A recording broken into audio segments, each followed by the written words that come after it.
ओम नमो भगवते वासुदेवाय।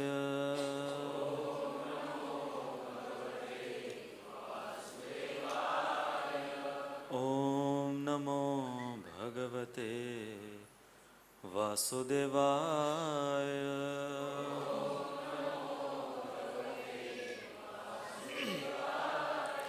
ओम नमो भगवते वासुदेवाय।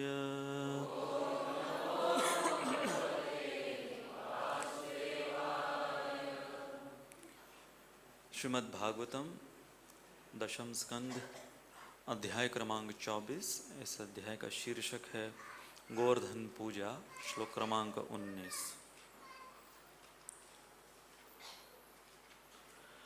आजीव्यैकतरं भावं यस्त्वन्यम् उपजीवति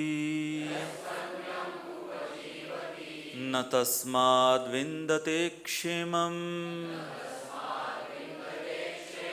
जारान्नार्यसति यथा। आजीव्यैकतरं भावं यस्त्वन्यम् उपजीवति न तस्माद्विन्दते क्षेमम् जारान्नार्यसति यथा। आजीव्यैकतरं भावं यस्त्वन्यम् उपजीवति न तस्माद्विन्दते क्षेमम्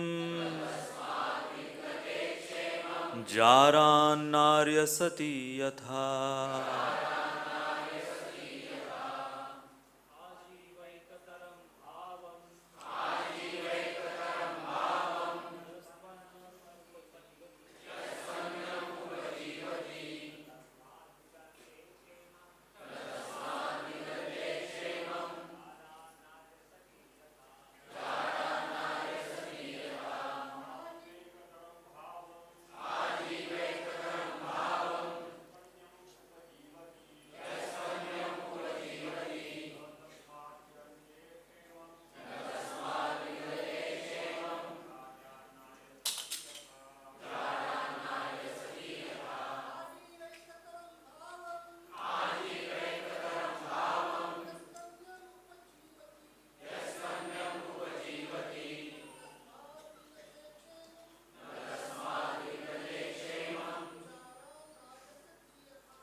आजीव्य जीवन निर्वाह करने वाला,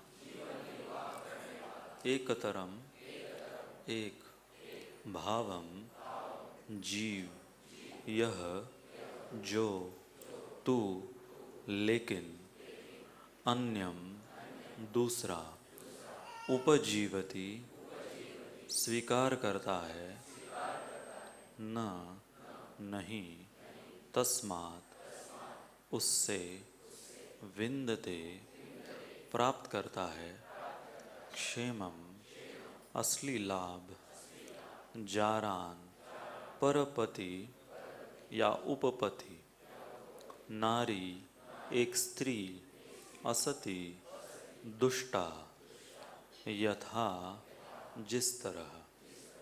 अनुवाद और तात्पर्य श्रील प्रभुपाद के शिष्यों द्वारा। जो वस्तु वास्तव में हमारे जीवन का निर्वाह करती है, यदि हम उसे छोड़कर अन्य वस्तु की शरण ग्रहण करते हैं तो भला हमें असली लाभ कैसे प्राप्त हो सकता है। हम उस कृतज्ञ स्त्री की भांति होंगे जो जार पति या पर पति के साथ प्रेमालाप करके कभी भी असली लाभ नहीं उठा पाती। तात्पर्य, क्षेमम शब्द का अर्थ है वास्तविक संपन्नता, मात्र धन का संचय नहीं।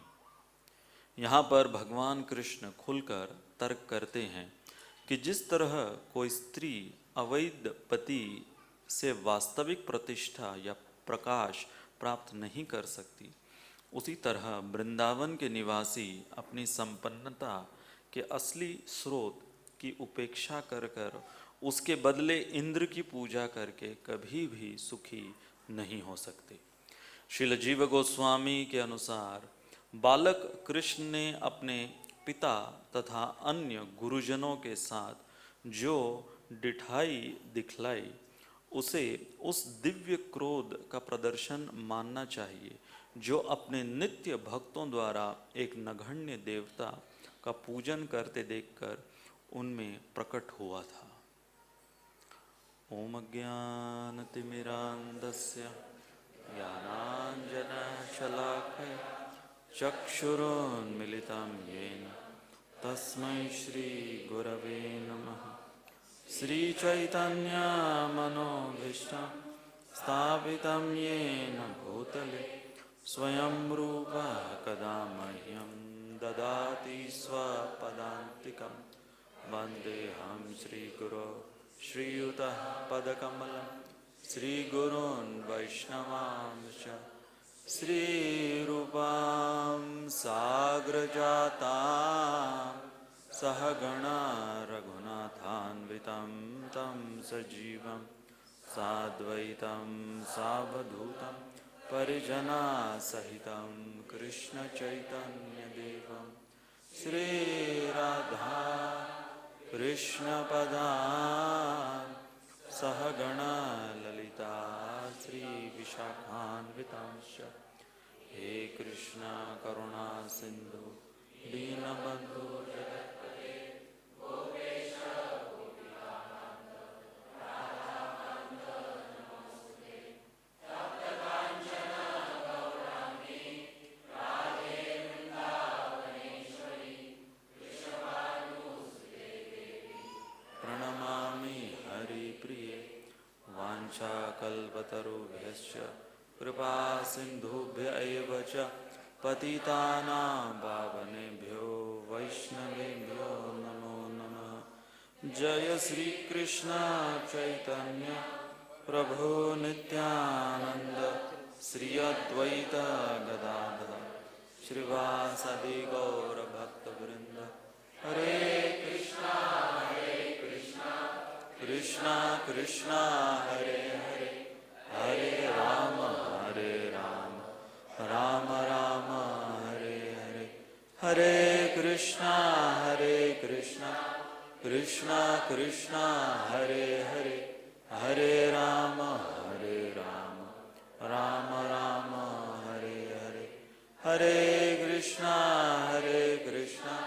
कृष्णा कृष्णा हरे हरे, हरे राम राम राम हरे हरे। हरे कृष्णा। उपस्थित सभी भक्तों से नम्र निवेदन है, कृपया करके अपना मोबाइल फ़ोन स्विच ऑफ कर दे या उसे साइलेंट मोड पर कर दीजिए। और जिन भक्तों के साथ छोटे बच्चे हैं उनसे नम्र निवेदन है, कृपया करके उन्हें टेम्पल हॉल के बाहर लेके जाए। हरे कृष्णा। हरे कृष्णा। सभी भक्तों का स्वागत है हमारे आज के रविवार के श्रीमद् भागवतम क्लास में। भगवान श्री कृष्ण द्वारा कहा गया ये श्लोक नंद महाराज को वो कर्म मीमांसा इस दर्शन शास्त्र को बताते हुए ये समझाने की कोशिश कर रहे हैं कि कैसे इंद्र पूजा की आवश्यकता नहीं है। यहाँ भगवान को कोई दर्शन शास्त्र का सहारा लेने की जरूरत नहीं थी। सीधे भगवान यदि नंद महाराज से कह देते कि मेरी इच्छा नहीं है, कहते हैं ना, the boss is always right. सबसे बड़े बॉस तो भगवान श्री कृष्ण है।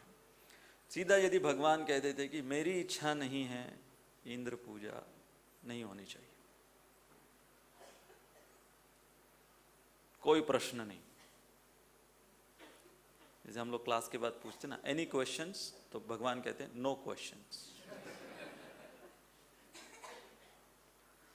तो क्यों भगवान ने अलग अलग तर्कों को प्रस्तुत करते हुए नंद महाराज को समझाने की कोशिश की?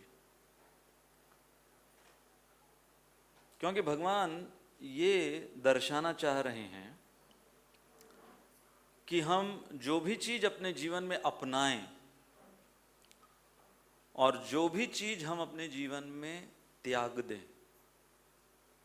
भोग और त्याग, ये दोनों के पीछे शास्त्र होना चाहिए। विम्जिकली नहीं करना है। प्रभुपाद ये शब्द बहुत इस्तेमाल करते। वन शुड नॉट एक्सेप्ट और रिजेक्ट एनीथिंग विम्जिकली।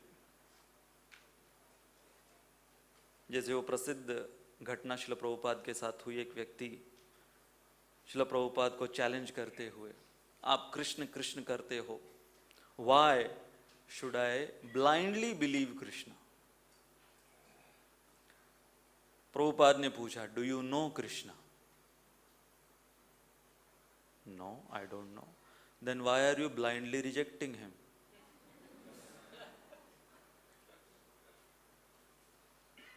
अगर आपको रिजेक्ट करना है तो पहले जानो कि आप किसको रिजेक्ट कर रहे हो। तो यहां पर भगवान ये समझाने की कोशिश कर रहे हैं कि पिछली बार हमने इसकी चर्चा की थी कि भक्ति में यदि हम देखें तो हमारे सामने ये दो विकल्प आते हैं, कैरेक्टर और कन्वीनियंस।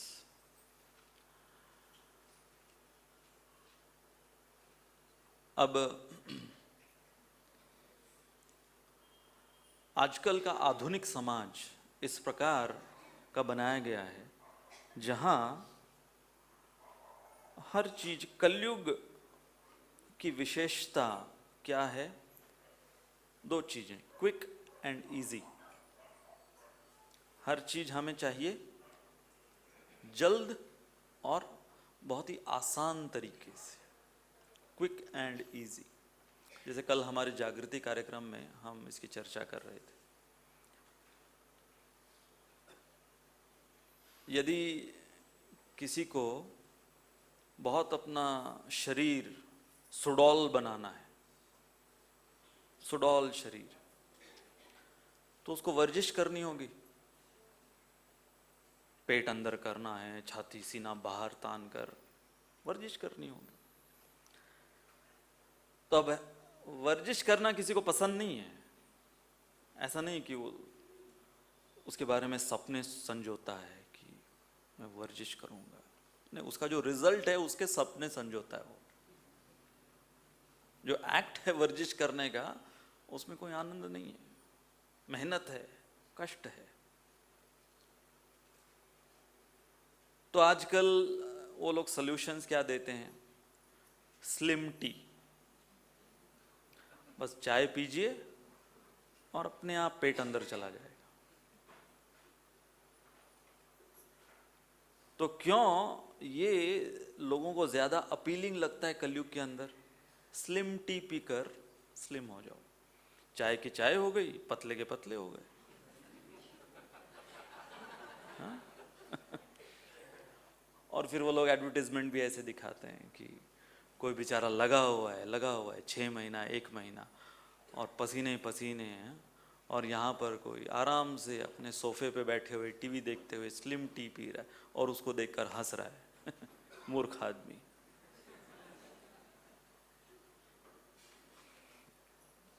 Quick and easy.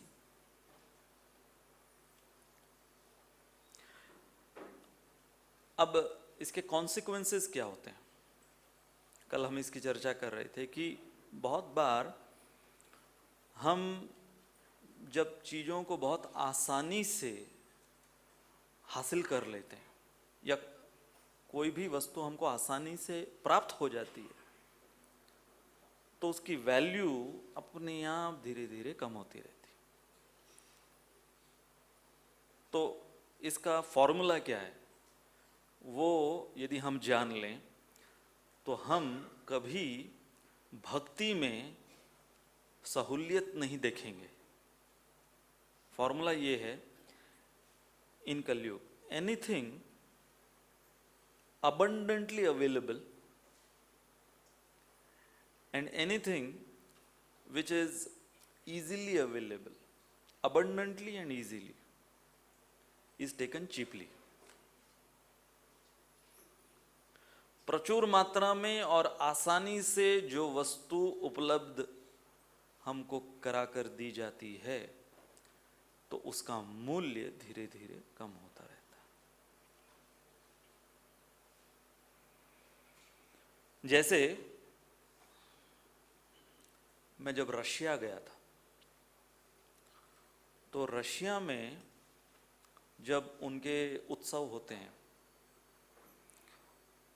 हरे कृष्णा के उत्सव, तो उसमें जो फीस्ट में एक आइटम जो सब लोग बहुत फेस्टिवल्स को अवेट करते हैं कि ये आइटम हमको आज के फेस्टिवल में मिलेगा इतने टाइम बाद, आप विश्वास नहीं करेंगे, चपाती। अब हम लोग नासिक में जब कोई भी फेस्टिवल आगे आने वाला होता है तो हम लोग मन में क्या सोचते हैं, फीस्ट में चपाती हो गया। अगर चपाती हो गई तो सोचते हैं तो क्या रोज खाते हैं, इधर भी चपाती दे रहे हैं। तो वहां पर क्यों वो लोग चपाती को एक बहुत अनूठा आइटम मानते हैं?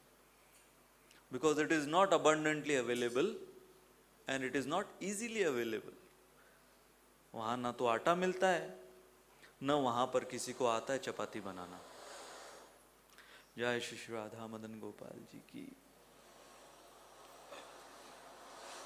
न किसी को चपाती वहां पर बनानी आती। तो मुझे याद है जब हम बचपन में हमारे गांव जाया करते थे, रामगढ़ शेखावाटी, वहां रनिंग वाटर नहीं था और कुएं से पानी लाया जाता था।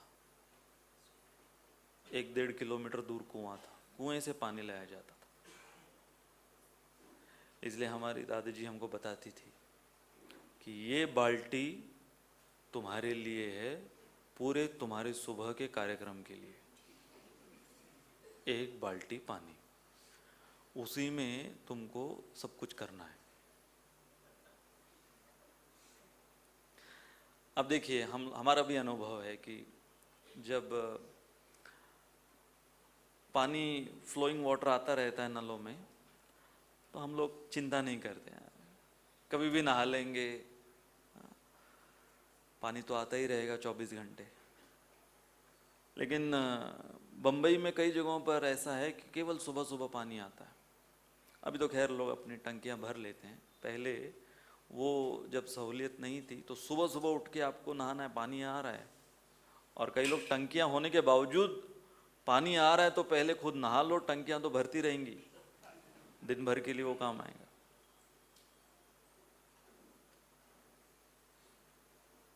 अब देखो, यहां पर भारत में हमको हर चीज अभी भी, चाहे बड़े शहर में भी आप हो, तो स्पेरिंगली हम लोग यूज करते हैं, क्योंकि हमको मालूम है कि धीरे धीरे वो चीज इतनी प्रचुर मात्रा में नहीं मिलने वाली। आप विश्वास नहीं करेंगे, मैं पहली दफा जब अमेरिका गया तो हमारे एक वहाँ पर भक्त हैं न्यू जर्सी में, तो उनके घर में कार्यक्रम था। तो घर के बाहर जैसे ही हमारी गाड़ी वहाँ पर पार्क हो रही थी तो मैंने देखा कि नेबरहुड में, पड़ोसी में एक अच्छा खासा सोफा सेट फुटपाथ पर रखा हुआ है। मतलब वो सोफा सेट का जो क्वालिटी वो ऐसा था कि कोई भारतीय परिवार में, मिडिल क्लास इंडियन फैमिली में वो कम से कम 20-25 साल और चल जाता।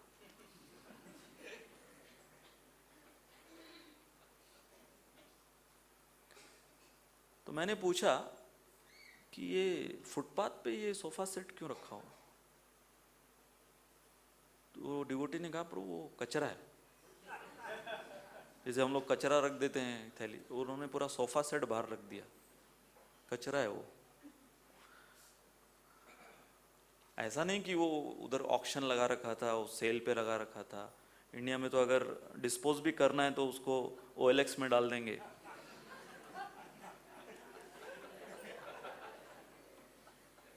फोटो खींचो OLX में डालो। इसलिए एक व्यक्ति कह रहा था कि जब भी मेरी पत्नी सेलफोन से मेरा फोटो खींचती है मेरे को बहुत डर लगता है।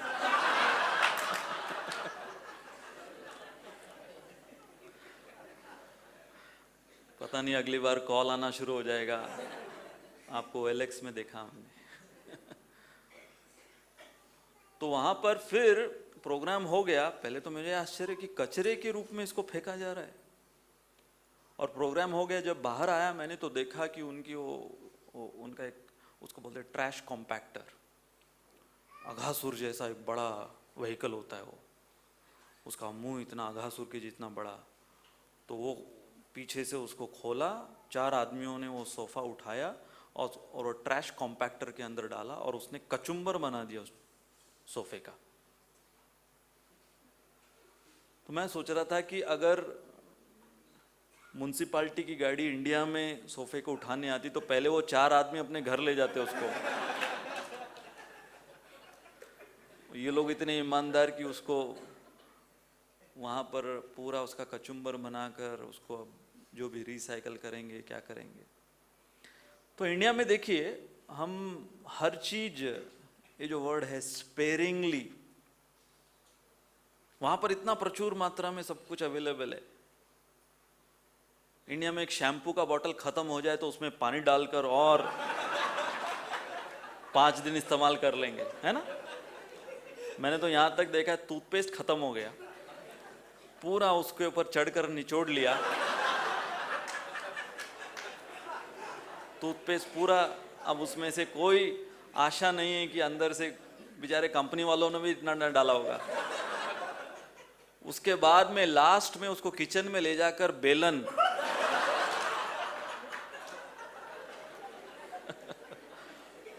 बेलन से पूरा आखिरी अगर इतना सा भी निकल जाए तो उसको छोड़ेंगे नहीं हम, कहाँ काट के।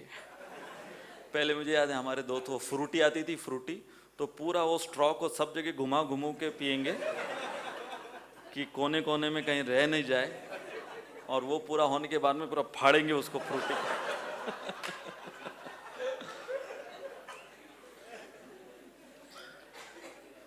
कोई टूथब्रश, अब देखिए टूथब्रश सदियों चलता है हमारा, हाँ? वो टूथब्रश है, वो टूथब्रश को पहले तो इतनी बुरी तरह यूज करेंगे और फिर जब बेचारा टूथब्रश भी सुबह सुबह हमको देखकर बोलेगा कि मुझ पे तरस खाओ, मेरी आयु खत्म हो चुकी है, मैं भीष्म पितामह से भी ज्यादा जी लिया।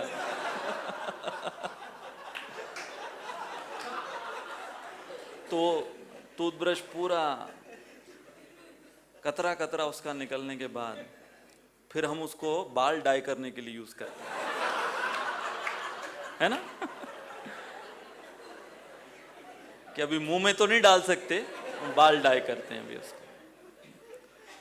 अब जब उसका भी एक्सपायरी हो गया, कि वो भी बियॉन्ड यूज हो गया, कि बाल भी डाई नहीं हो रहे अभी उससे, तो फिर उसका आगे का भाग जहाँ पे उसके वो ब्रिसल्स हैं उसको काट देते हैं, फिर वो पिछला भाग उसको यूज करते हैं पैजामे में नाड़ा डालने के लिए।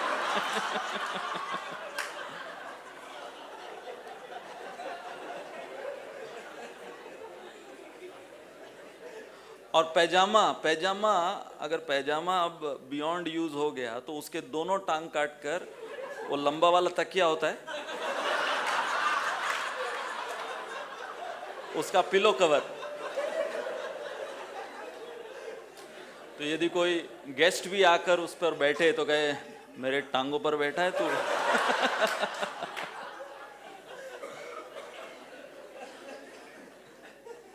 जैसे एक मेरा मित्र था, उसकी टी शर्ट, हम लोग जो एक ही टीम में थे तो हमको टीम की तरफ से टी शर्ट मिलती थी हर साल, तो उसकी वो टी शर्ट इतने उसमें छेद हो चुके थे, तो उसने वो टी शर्ट को क्या किया, अब बाहर तो उसको पहन नहीं पा रहा था, इतने होल हो चुके थे, तो उसको वो रात को सोते समय पहनना शुरू किया उसने।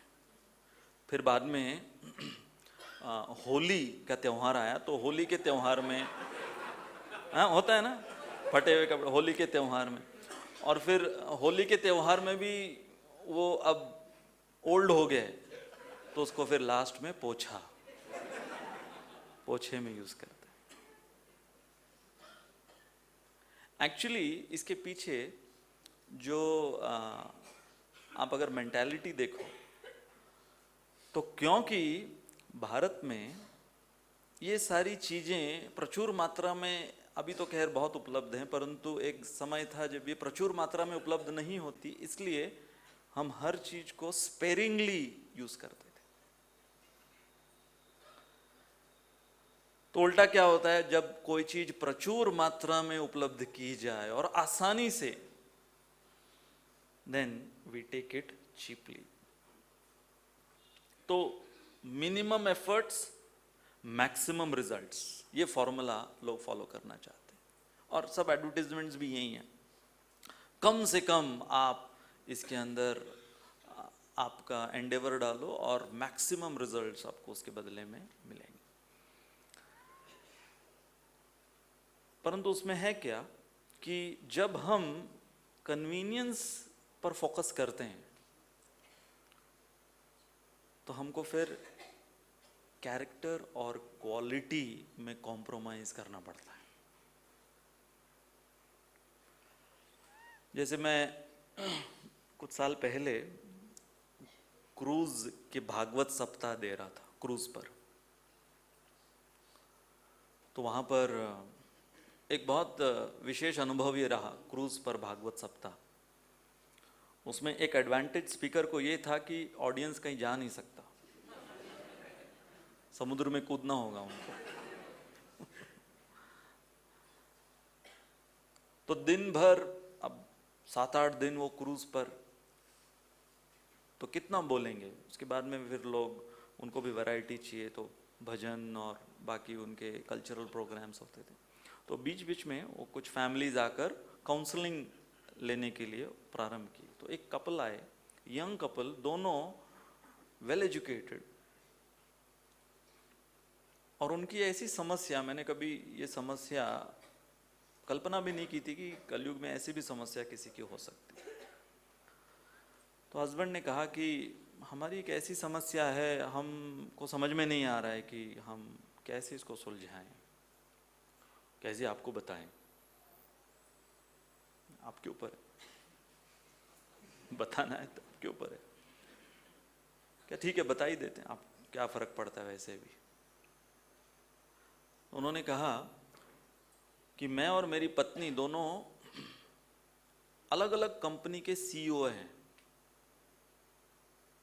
पत्नी की अलग कंपनी है, उसकी वो सीईओ है, पति की अलग कंपनी है, पति उसका सीईओ है। तो मैंने कहा तो प्रॉब्लम क्या है फिर? प्रॉब्लम ये है कि हमें, हमारी शादी हुई और हमें अभी हमारा फैमिली बढ़ाना है, बच्चा, लेकिन पत्नी जो है वो कहती है कि मैं प्रेग्नेंट नहीं होना चाहती क्योंकि मैं सीईओ हूं, I cannot compromise my work. तो भाई बिना प्रेगनेंसी के बच्चा कहां से आएगा? तो आजकल विज्ञान ने उसका भी एक ऑल्टरनेटिव निकाल लिया, उसको कहते हैं सरोगेशन। तो उन्होंने क्या किया कि उनके ही गांव से एक स्त्री को बुलाया, और पता नहीं हिंदी में क्या बोलते हैं सरोगेशन को, सरोगेशन समझते हैं आप लोग? कि अब इनका बच्चा उसके गर्भ में बड़ा होगा।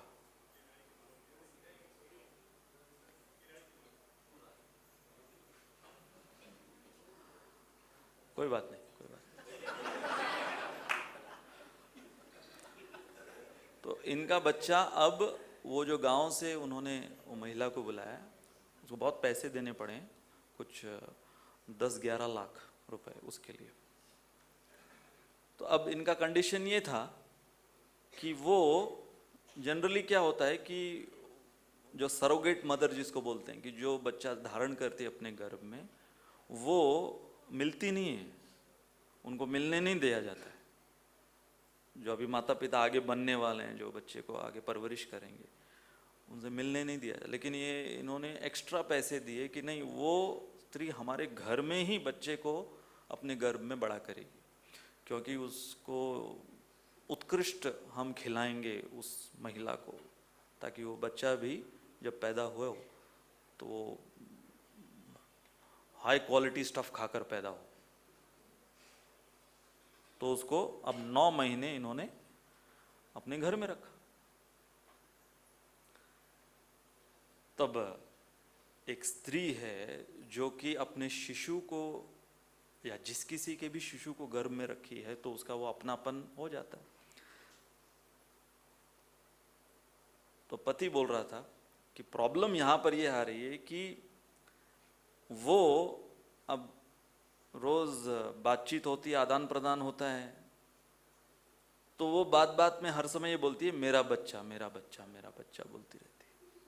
और मेरी पत्नी जो है उसको ये पसंद नहीं है, वो बोलती है कैसे बोल रही, इसका बच्चा है तो हमारा बच्चा है। तो अभी 6 महीने हो गए हैं उसके प्रेगनेंसी को, मेरी पत्नी अभी कह रही कि नहीं, ये अपना बच्चा बोलती है, आप कैसे हो सकता है, अभी ये हम नहीं लेंगे। हम नहीं लेंगे मतलब? तो वो महिला बोली मैं क्यों लूंगी, ये मेरे ऑलरेडी 6 बच्चे हैं गांव में।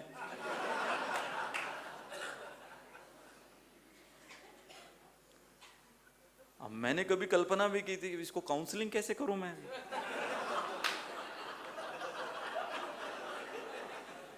जब मैंने ब्रह्मचर्य आश्रम ज्वाइन किया था, मैंने सोचा नहीं था कि ऐसे प्रॉब्लम्स भी डील करने पड़ेंगे।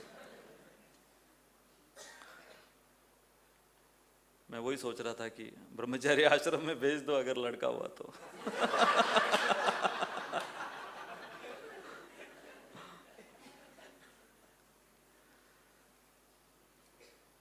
तो उसके अंदर मैंने मेंटालिटी क्या देखी कि उनको बच्चा चाहिए, लेकिन बच्चे के पीछे जो प्रसव वेदना है, श्रील प्रभुपाद कहा करते थे, वो नहीं चाहिए उनको। They want the convenience of their working life and family life, but they don't want the labor pain before the joy of begetting a child. इसलिए कलयुग की जो स्पेशलिटी है कि हमको मिनिमम एफर्ट डालना है, मैक्सिमम रिजल्ट चाहिए। जैसे भगवत गीता की पार्श्वभूमि, अर्जुन युद्ध नहीं करना चाहते थे,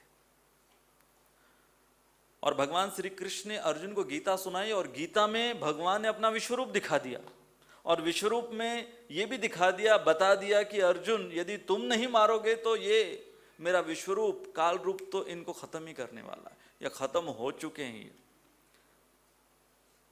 तो अर्जुन ने पूरा विश्वरूप देखने के बाद, पूरी गीता सुनने के बाद, भगवान को अकेले में ये नहीं कहा अब आपने तो दिखाई दिया विश्वरूप, तो बाकी का भी आप ही कर लो। प्रभुपाद का एक लेक्चर है, हिंदी का लेक्चर, पहले हम सुना करते थे राधा गोपीनाथ मंदिर में, बैकअप करते समय प्रभुपाद का हिंदी लेक्चर सुनते थे, बहुत अच्छा लगता था। तो प्रभुपाद एक हिंदी लेक्चर में कह रहे थे, तो अर्जुन वो भगवान से ये नहीं कहा कि भगवान अभी आप ही लड़ो, मैं गांजा पीता हूं।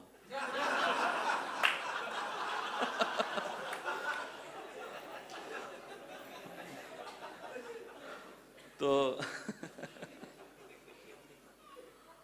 भगवान ने दिखा दिया कि भगवान कितने सक्षम हैं, परंतु फिर भी भगवान ने अर्जुन को कहा मेहनत तो अर्जुन तुमको करनी होगी। तो हम ये सारे उदाहरण, जैसे ध्रुव महाराज का उदाहरण कि हाँ 6 महीने में ध्रुव महाराज को भगवान ने अपना दर्शन दे दिया, परंतु वो 6 महीने की जो मेहनत है वो हम लोग बहुत फास्ट फॉरवर्ड करके पढ़ लेते हैं। एक महीने में जो ध्रुव महाराज ने मेहनत की, जैसे कि शरद पूर्णिमा मनाई हमने पिछले बुधवार, और रास लीला, शरद पूर्णिमा की रात को भगवान की रास लीला हो। तुरंत रास लीला के विषय में शरद पूर्णिमा की रात में भगवान ने गोपियों के साथ, तुरंत क्या छवि सामने आती है कि बस कीर्तन हो रहा होगा, वाद्य बज रहे होंगे, नृत्य चल रहा होगा, एकदम शीतल चांदनी रात में शरद पूर्णिमा की, कैसा फीलिंग, एकदम सूदिंग ना। परंतु श्रीमद् भागवत में वर्णन क्या है कि गोपी, सारी गोपियां रास लीला में प्रवेश करने से पहले जो उनको सैक्रिफाइस करना पड़ा, वो गौर करने लायक बात है। और सुखदेव गोस्वामी और हमारे आचार्य उस पर फोकस ज़्यादा डालते हैं कि गोपियों का जो सरेंडर था, एक तो अपने घर बार को छोड़कर आई थी, वो उनको अल्टीमेटम दे दिया था उनके घर वालों ने, मध्य रात्रि में तुम घर छोड़कर जा रही हो, ये दरवाजे फिर खुलने नहीं वाले तुम्हारे लिए। अब यदि हमको कोई इनविटेशन दे रासलीला, भगवान की रासलीला में आना चाहोगे? हाँ भाई क्यों नहीं, हाँ कहाँ पर है, कब है? हाँ?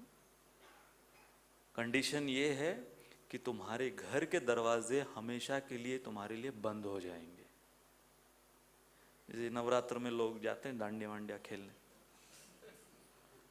सबको पता है कि या तो घर पे बोर हो गए इसलिए जाते हैं डांडिया खेलने, फिर उधर बोर हो गए तो वापस घर में आ जाते हैं। गोपियों के लिए कोई ऐसा विकल्प नहीं छोड़ा हुआ था, no return, point of no return बोलते ना, इंग्लिश में एक फ्रेज है, the point of no return, कि वहां से अब गोपियां, अच्छा ठीक है उन्होंने, और भगवान ने तो केवल बांसुरी बजाई थी, भगवान ने ऐसा कोई लोगों को भेज के नगाड़े बजा बजा के नहीं कि गोपियां आओ मैं रासलीला के लिए वेट कर रहा हूँ, भगवान ने तो केवल बांसुरी बजाई, और इन्होंने भगवान की बांसुरी को इंटरप्रेट किया कि भगवान बुला रहे हैं हमको। अभी देखिए भगवान किस लिमिट तक टेस्ट करते हैं अपने डिवोटी को, कि भगवान यदि ऑब्वियसली इनविटेशन देते गोपियों को रासलीला में आने का, तो गोपियां कहती आपने तो हमको बुलाया, तो अभी आपको हमें स्वीकार करना पड़ेगा। तो भगवान ने तो केवल बांसुरी बजाई और हर एक गोपी ने भगवान की बांसुरी की ध्वनि में अपना नाम सुना, और वो दौड़ी मध्य रात्रि वंशीवट पर आई। और वहां आने के बाद भगवान गोपियों को देखकर आश्चर्यचकित होकर पूछते हैं यहां कैसे, ये समय तुम लोग यहां क्या कर रहे हो, वन में खूंखार जानवर हैं यहां पर। वो भगवान के लास्ट लिमिट तक कोई रासलीला में कन्वीनियंट नहीं रखा भगवान ने। जो सारी लीलाओं में, भगवान की सारी लीलाओं में जो सर्वोच्च लीला है उसका बैकग्राउंड आप देखोगे तो कितना बड़ा टेस्ट, और भगवान एक के बाद एक बोले जा रहे हैं। ये गोपियां अब, एक तो ये साधारण सी ग्वालन स्त्रियां, ये लोग भगवान के सामने क्या तर्क वितर्क करेंगी। तो भगवान बोलते हैं ये कोई समय है जंगलों के नज़ारों को देखने का रात के 12 बजे। गोपियां चुप।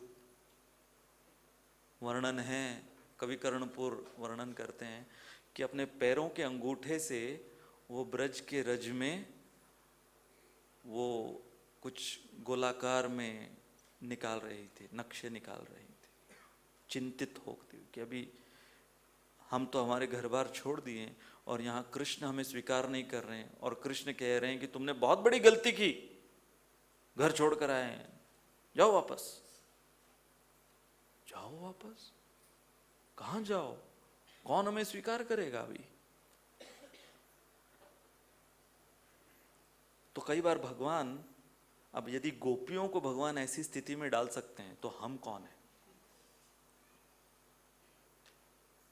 इसलिए हम लोग गोपियों की तरह शरणागत नहीं है। इसलिए श्रील प्रभुपाद ने इस्कॉन संस्था का निर्माण किया कि जहां पर पहले पूरा एश्योरेंस दिया जाता है और उसके बाद में फिर हम लोग हाँ चलो अभी बताओ माला कहाँ है आपकी। पहले सब बताया जाता है कि आपको घर बार छोड़ना नहीं है। कितने हमारे प्रीचिंग में हम लोग संभल के प्रीचिंग करते हैं ना। हम लोग अगर भगवान का direct as it is preaching शुरू कर दें रासलीला वाला, तो जो प्रचारक हैं वो भी धीरे धीरे अपने घर चले जाते हैं। तो हम लोग कितना संभल के प्रीचिंग करते हैं कि आप आइए, बस एक बार प्रोग्राम के लिए आइए, फेस्टिवल के लिए आइए, केवल प्रसाद खाकर जाइए, कुछ नहीं। एश्योरेंस दिया जाता है और वो लोग आकर पहले देखते हैं कि हाँ भाई किचन बड़ा है, इनका प्रसाद भी बनता है, बोलते हैं मतलब करते हैं, खिलाते हैं लोग। असली का प्रसाद है, बाल्टियों में भरा हुआ है, लोग भी खा रहे हैं और पैसे भी नहीं ले रहे, फ्री में लग रहा है। हाँ, इंडिया में हम लोग सब पहले जांच परख लेते हैं कि फ्री है कि नहीं, हाँ, और प्रसाद पूरा पेट भरेगा कि नहीं। इसलिए फिर घर में बोल के आते हैं आज बनाने की ज़रूरत नहीं है, उधर पेट भर के देते हैं वो लोग। सेकंड सर्विंग भी है शायद, बोलते हैं ऐसा लोग, सेकंड सर्विंग भी देंगे। फिर हम लोग प्रीचिंग में कहते हैं कि कैसे आपको घर बार छोड़ने की ज़रूरत नहीं, बस एक माला जब भी समय मिले। कोई हम लोग ये नहीं बताते कि सुबह उठ के करना है, जब भी समय मिले एक माला आप शुरू कीजिए। जहाँ पर भी नहाए धोए नहीं चलेगा, ऐसे ही दलिद्री भी चलेगा, नहा लो, जब कर लो, जब तो करो। अच्छा वो टीवी मुझे बाहर फेंकना होगा? नहीं नहीं, उसको मैं आपको डीवीडीज देता हूँ, वो चलाओ उसके अंदर, रखो उसको रखो। अच्छा डीटीज लाने की जरूरत नहीं, फोटो चलेगा। मुझे बाकी सब कुछ छोड़ना होगा, किचन पूरा बदलना होगा, नहीं बर्तन बदल लो। सब हमारे सब्स्टिट्यूट होते हैं, किचन बदलने की जरूरत नहीं, बर्तन बदल लो। अरे लेकिन वो कांदा लहसुन का क्या फिर? हम लोग बताएंगे कैसे आप पत्ता गोभी को ऐसे काटो एकदम कांदे के जैसे लगेगी। वो पाव भाजी के ऊपर फिर क्या डालेंगे? हम बताएंगे आपको कैसे पत्ता गोभी को कैसे काटना है, तो आपको पता भी नहीं लगेगा। तो हम लोग कितना संभल के कि वो चला ना जाए। और यहाँ पे गोपियाँ आ रही हैं और भगवान कह रहे हैं क्यों आए भाई? सोचो मंदिर में कोई आया है और यहाँ पे प्रचारक बाहर खड़े हैं, क्यों भाई? क्या धर्मशाला है क्या? हाथ हिलाते हुए घुस रहे अंदर। कहाँ घुस रहे हो भाई?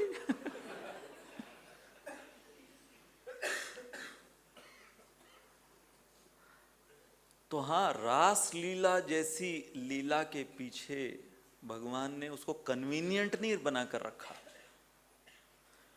उस इनकन्वीनियंस में गोपियों का जो कैरेक्टर है वो उभर कर आया। कि उनकी जो अल्टीमेट शरणागति भगवान के प्रति वो उभर कर आई। तो इसलिए hard work pleases Krishna and compromised Sadhana, compromised devotional service is simply meant to please myself.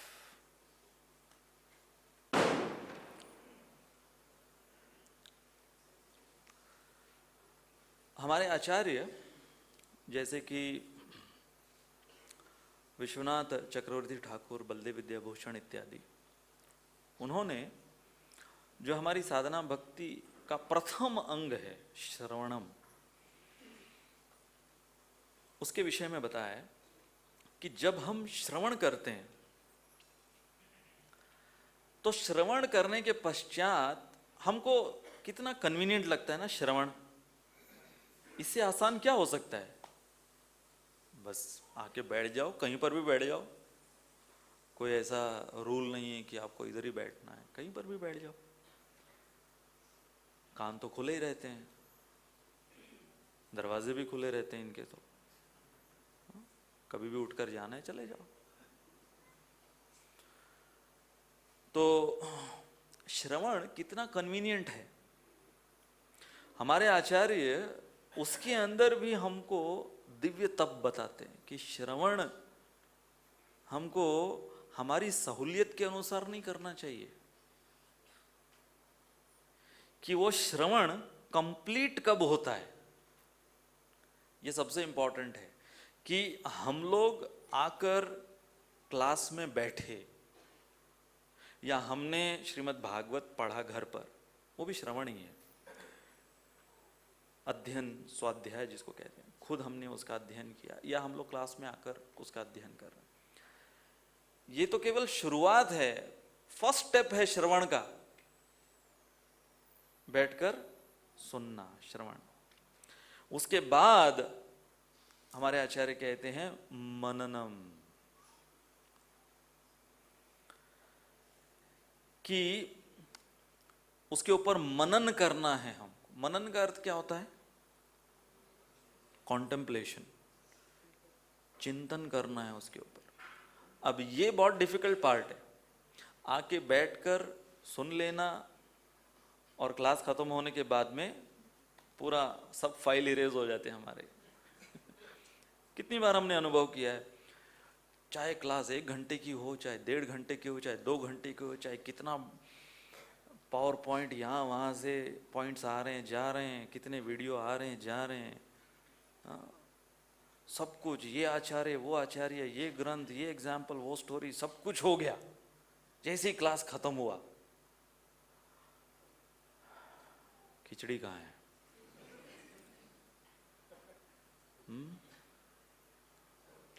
जैसे ही क्लास खत्म हुआ, जैसे कलयुग में स्मशान वैराग्य बोलते हैं ना, स्मशान वैराग्य क्या होता है कि जब लोग स्मशान भूमि में रहते हैं तो बहुत उनके अंदर विरक्ति आ जाती है। बाप रे, ऐसा शरीर जलता है, इतने सारे जल रहे हैं, एक के बाद मुर्दे आए जा रहे हैं, और सब लोग विलाप कर रहे हैं स्मशान के अंदर। और वो सब स्मशान भूमि के वॉल्स पे भी लिखा होता है ना,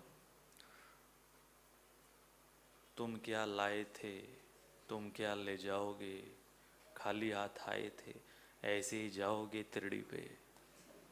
सब ये सब लिखा होता है। बहुत डरावनी चीजें लगती हूँ पढ़ना। उसको स्मशान वैराग्य बोलते हैं कि स्मशान के अंदर फिर बस हो गया, मुझे तो बिल्कुल देहात्म बुद्धि में नहीं रहना, ऐसे कर करके जैसे ही स्मशान भूमि से बाहर आते हैं, फिर बाद में तुरंत बिलबोर्ड देखा, के फॉर काठियावाड़। ओह अच्छा।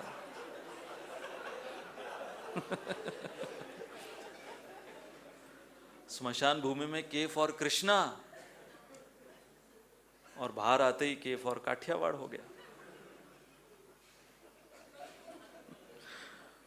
एंड के फॉर कष्ट ऑल्सो, उसके लिए कष्ट करना पड़ेगा तुरंत। फिर तो कई बार हम लोग क्लास में भी बैठते हैं, जैसे ही क्लास से बाहर गए, तुरंत हमने अपना सेलफोन ऑन किया, सेलफोन में चेक किया कि अरे इसका मिस्ड कॉल, वो मैसेज, ये वो सब कुछ तुरंत। तो यहाँ पर बलदेव विद्याभूषण कहते हैं कि श्रवणम कंप्लीट कब होता है, जब उसका नेक्स्ट स्टेप, अभी तो हम 2 स्टेप और हैं, घबराइए मत, वो भी बताने वाले हैं। सेकंड स्टेप है मननम, उसके ऊपर मनन करना। इसलिए परीक्षित महाराज जब सुखदेव गोस्वामी सुना रहे थे श्रीमद् भागवत, तो वहीं पर परीक्षित महाराज का श्रवण के साथ मनन चालू था, साइमल्टेनियसली उनका मनन भी चालू था। इसलिए परीक्षित महाराज, आप देखो बहुत से एपिसोड्स में सुखदेव गोस्वामी कुछ सुना रहे हैं और उन्होंने वो एपिसोड पूरा सुना, और शुरुआत में जो उन्होंने सुखदेव गोस्वामी ने सुना है उसके बारे में क्वेश्चन पूछा कि पूरे एपिसोड में परीक्षित महाराज उसके ऊपर मनन कर रहे हैं। अघासुर की लीला हुई, उस लीला को 1 साल बाद क्यों बताया गया? सुखदेव गोस्वामी टेस्ट कर रहे थे कि बोलते बोलते सुखदेव गोस्वामी ने ऐसे ही सुना दिया कि अघासुर वध की जो लीला है वो ब्रजवासियों को 1 साल बाद पता लगी। अभी कितनी बार हम भी ऐसे पॉइंट सुन लेते हैं।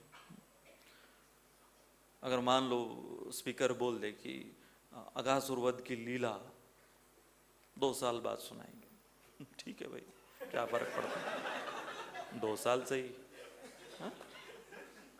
ठीक है। आप कब खत्म कर रहे हो? आप तो 2 साल तक नहीं सुनाते रहोगे ना।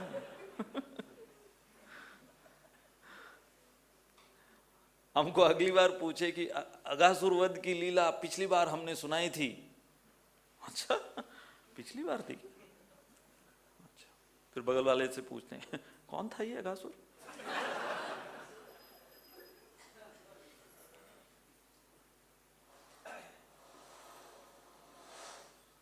जय श्री शिवाधा मदन गोपाल जी की।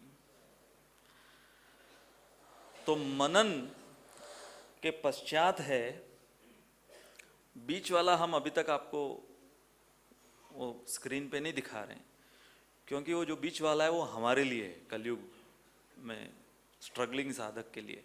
बलदेव विद्याभूषण अपनी टीका में निरिध्यासनम अर्थात साक्षात्कार, श्रवणम मननम, उसके बाद सीधा साक्षात्कार। लेकिन बीच में हम लोग डायरेक्टली, एक तो मनन इतना मुश्किल है, श्रवण इतना मुश्किल है, मनन छोड़ दो, श्रवण इतना मुश्किल है, उसमें ध्यान देकर सुनना, उसके बाद में मनन इतना मुश्किल है, निरिध्यासनम वो तो लास्ट स्टेज है। तो उसके बीच में हमको अनुभव, चक्रवर्ती पाद वो कहते हैं कि हमारे लिए जो हमने सुना वो श्रवण निरिध्यासनम अर्थात साक्षात्कार में ज्यादातर कलयुग में कब परिणित होता है? जब उसका अनुभव हम करते हैं। और कितनी बार देखिए, जैसे हमने प्रवचन में सुना कि भौतिक संसार दुखाल है, श्रवण कर लिया, मनन भी कर लेते हैं, हाँ ठीक है, लेकिन साक्षात्कार उसका नहीं होता इतना। जब तक हमने उसका अनुभव नहीं किया तब तक साक्षात्कार नहीं होता। तो जैसे ही उसका अनुभव आया, कितनी बार हमने ये अनुभव किया है कि हम किस दौर से गुजर रहे हैं, कुछ चल रहा है, कितनी बार होता है ना। राधा गोपीनाथ में मैंने देखा कि महाराज की क्लास हुई, 2-3 घंटे की क्लास हुई, एकदम पावर पैक्ड क्लास, फिलोसॉफिकल। उसके बाद में बहुत से, आज महाराज मेरे को ही क्लास दे रहे थे, अच्छा दूसरा मेरे को ही क्लास दे रहे थे, अच्छा आपको भी दे रहे, इसको सब लोग को ये लग रहा है मेरे को ही क्लास दे रहे थे। तो वो अनुभव क्या है कि मेरे लिए ही सुनाया जा रहा, क्योंकि सब किसी न किसी तरीके से कोई दौर से गुजर रहे हैं, या तो अनुभव ले चुके हैं तो क्लास के समय बहुत इजी हो जाता है उसका निरिध्यासनम, या अगर अनुभव नहीं लिया है, क्लास में सुन रखा है, बाहर जाकर जब अनुभव करते हैं तब क्लास याद आती है ना। अरे सही कहा था सुखदेव गोस्वामी ने, वो सही कहा था उसके बारे में, अभी मैं उसका अनुभव कर रहा हूं। तो आज हम इसी मुद्दे को लेते हुए ये 6R फॉर्मूला, इस पर थोड़ी चर्चा करेंगे कि अगर ये 6R फॉर्मूला को हम समझ लें, उस पर मनन करें, अपने जीवन में उतारने की कोशिश करें, तो अवश्य ही हमारी आध्यात्मिक प्रगति बहुत तीव्र तरीके से हो सकती है। फर्स्ट आर इज, जैसे कि हमने अनुभव की चर्चा की, रिसीव बाय एक्सपीरियंस। अब कलयुग में, इस भौतिक संसार में अनुभव जो है वो हमारे होते रहते हैं। ये बहुत सुंदर शब्द है संस्कृत का, अनुभव। इसका अर्थ है कि वो एक्सपीरियंस जिसके अंदर हम अपनी भावना से कुछ सीखें। अब देखिए, जानवर जो हैं वो भी अनुभव करते हैं। आप देखो कि कोई बैल है, कोई बकरी है, कोई सब्जी मंडी में मुंह मारते रहते हैं उन लोग। यहाँ कितनी बार देखे हमने। और वो सब्जी वाला डंडा मारता है, तो जब डंडा वो पशु खाता है तो कुछ समय लेके यहाँ वहाँ चला जाता है, वापस आ जाता है, क्योंकि भावना से उसने उसको वो जो उसको मार पड़ी है उसका निरिध्यासनम नहीं किया उसने, है ना, इसलिए वापस आ जाता है। कुत्ते को आप देखो, पहले रोटी दिखाओ, एकदम दुम हिलाते हुए आ जाए, फिर उसको दो मारो, कहाँ करके भाग के जाएगा, वापस से रोटी दिखाओ, वापस से आ जाएगा। वो दिमाग नहीं लगाएगा, इसने मेरे को 2 मिनट पहले मारा था, क्यों जाऊं मैं इसके पास। आदमी को करके देखो,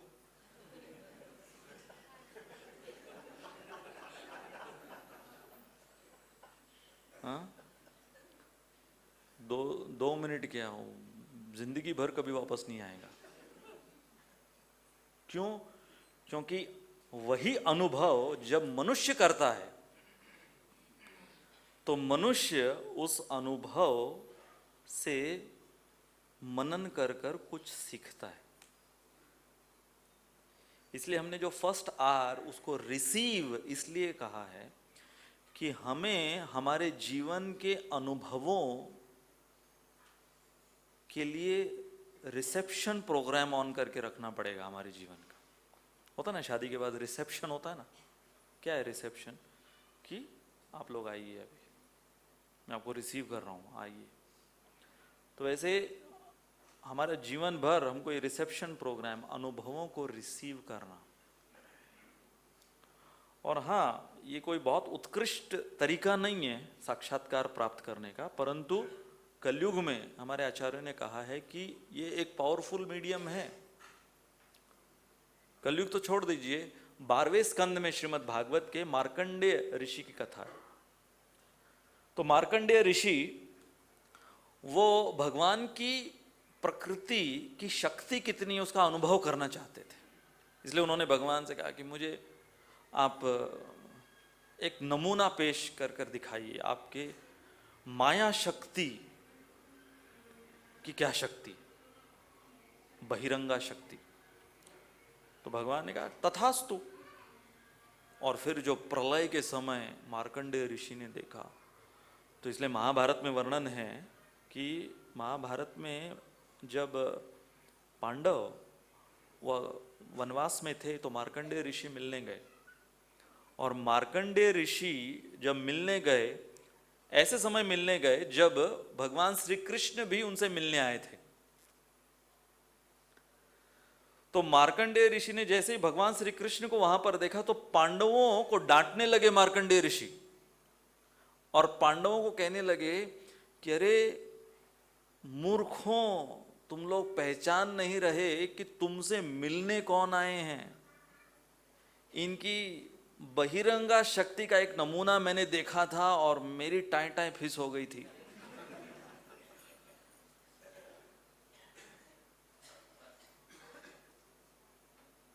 और वो तो केवल इनके जो विस्तार के विस्तार हैं, उन्होंने माया शक्ति को बोल दिया था कि मार्कंडेय ऋषि को थोड़ा मेरी बहिरंगा शक्ति थोड़ा सा दिखा देना। जो स्रोत अवतारी हैं वो आपके बगल में खड़े हैं। वटपत्र पर जिनको मैंने देखा था अंगूठा चूसते हुए, वही हैं ये। जाके दंडवत करो पहले इनको। सभी जाके दंड। अच्छा ये है वो। क्योंकि भगवान अपने आप को कैसे कभी पेश नहीं करते थे पांडवों के सामने, क्यों कितने बड़े ऐश्वर्यशाली भगवान हैं। तो मार्कंडेय ऋषि ने जब वो अनुभव लिया प्रैक्टिकली खुद व्यक्तिगत रूप से, तब उनके सारे नमस्कार नमन चालू हुए। Receive by experience. तो जब एक्सपीरियंस हमें होता है तत्पश्चात हमें समझ में आता है कि कौन कौन सी हमने गलतियां की जिसके वजह से हमें यह अनुभव प्राप्त हुए। So the second R is regret. Regret by admitting. और इसमें इसी महीने में जो लीला हुई, दामोदर लीला, नलकुंवर और मणिग्रीव।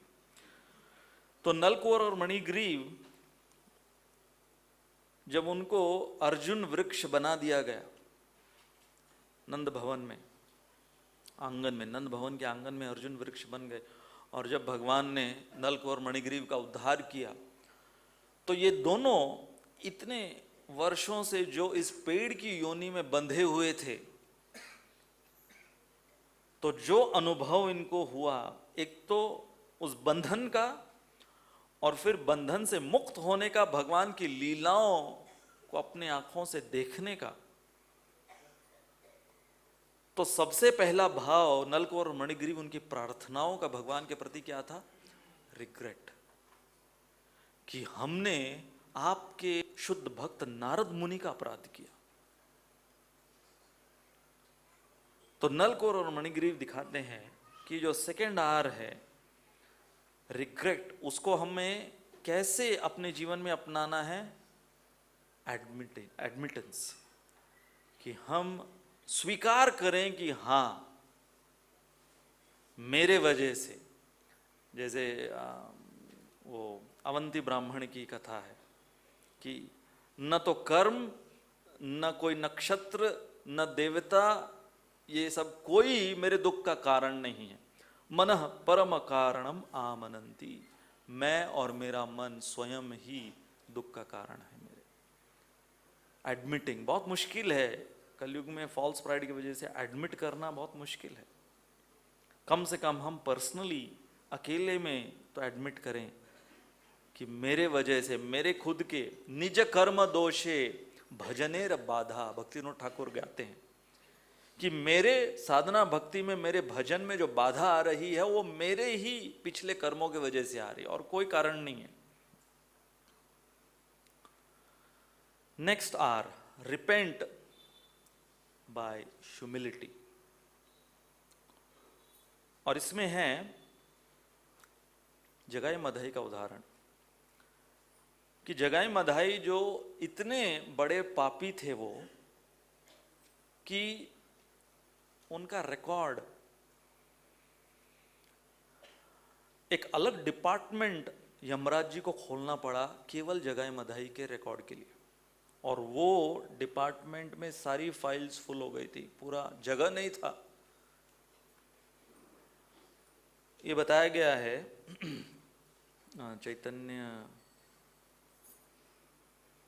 चैतन्य भागवत के टीका में कि जगाई मधाई जिस स्पीड से पाप करते थे, वो स्पीड को चित्रगुप्त मैच नहीं कर पाते थे लिखने में। तो ऐसे जगाई मधाई का जब उद्धार हुआ और जब उन्हें पता लगा कि हम कितने बड़े पापी और चैतन्य महाप्रभु कितने बड़े, नित्यानंद प्रभु कितने बड़े कृपालु, तो जो उन्होंने फिर नम्रता दिखाई कि गंगा के तट को जाकर ठीक करना। चैतन्य महाप्रभु ने उनको एक सेवा दी कि जाकर जो गंगा स्नान करने भक्त जाते हैं तो वो जो तट है उसको ठीक मरम्मत करो उसकी।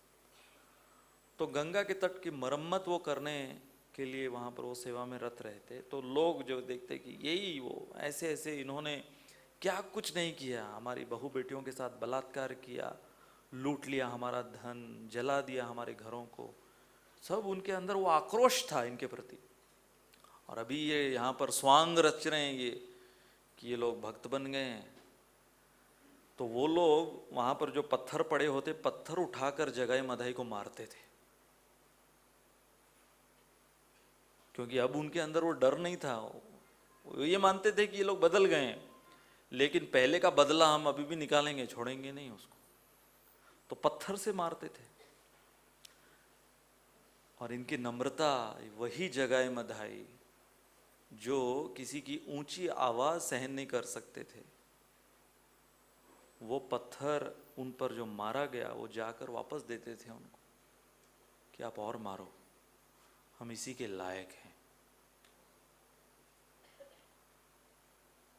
और ऐसे जगाए मधाई को भगवान ने अपना पार्षद बनाया, क्योंकि उनकी जो ह्यूमिलिटी थी वो जेन्युइन ह्यूमिलिटी थी। खाली वो बोले नहीं, उन्होंने अपने आचरणों में वो ह्यूमिलिटी को दर्शाया। Third R is repent by humility. Fourth, realise by direction,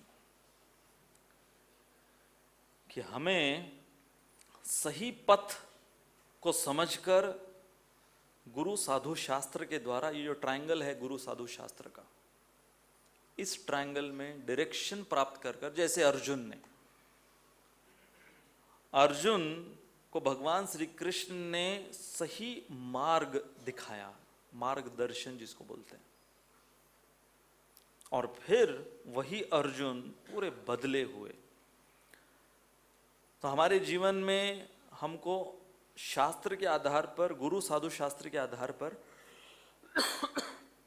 अपने मार्गदर्शन या मार्गदर्शक को ढूंढना है, और फिर सही मार्ग को पहचानना है, और फिर उस मार्ग पर चलना है। The next R is rectify by discipline, और इसमें उदाहरण है अजामिल का। अजामिल उसने एक्सपीरियंस किया, उसने पश्चाताप भी किया जब यमदूतों को देखा अजामिल ने,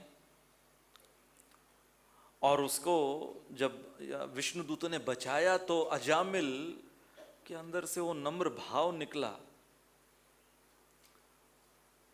और उन्होंने जब विष्णु दूतों से सुना कि उनको करना क्या है, अभी ये सब कुछ करने के पश्चात अजामिल ने फिर अपने आप को सुधारने के लिए डिसिप्लिन,